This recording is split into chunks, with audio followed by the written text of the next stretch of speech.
Kina ka interes strategjik ndaj vendeve të Ballkanit Perëndimor edhe ndaj Shqipërisë. Ky interes e ka çuar Kinën që të bëjë investime kyçe në rajonin tonë. Por mendoj se në rastin e Shqipërisë ka një diferencë pasi interesi i Kinës lidhet edhe me pozitën gjeografike.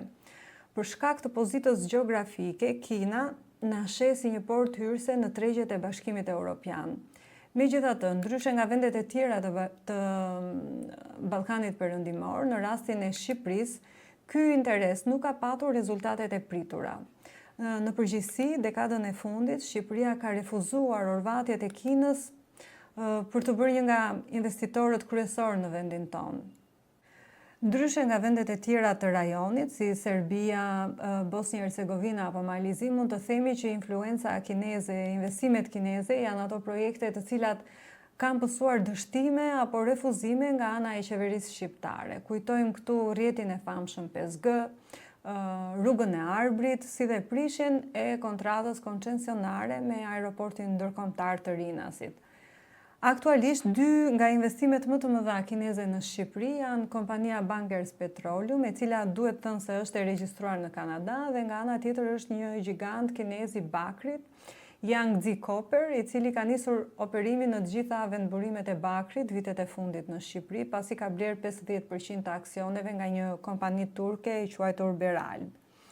Por për t'ju përgjigjur pyetjes se sa sukses ekonomik kanë patur këto projekte për Shqipërinë, mund të themi se nuk mund të jetë Shqipëria një nga ato vendet e suksesshme.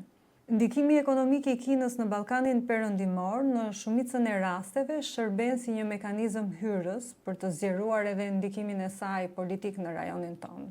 Kjo është veçanërisht e dukshme në vende si Serbia, Bosnja apo Maqedonia e Veriut, ku investimet masive kineze janë shoqëruar edhe me afrime politike, marrëveshje strategjike, edhe një pranim më të fortë diplomatike. Pra modeli kinez ndjek shpesh atë logjikën ekonomia hap derën, pastaj politika hyn më pas.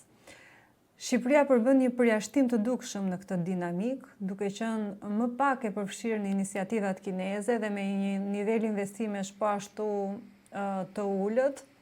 Vendi ynë ka mbajtur distancë të konsiderueshme nga ndikimi politik i Pekinit. Kështu që kjo mospërputhje me rajonin e vendos Shqipërinë në një pozitë të veçantë, pasi ul rrezikun e varësisë ekonomike si dhe asaj politike nga Kina.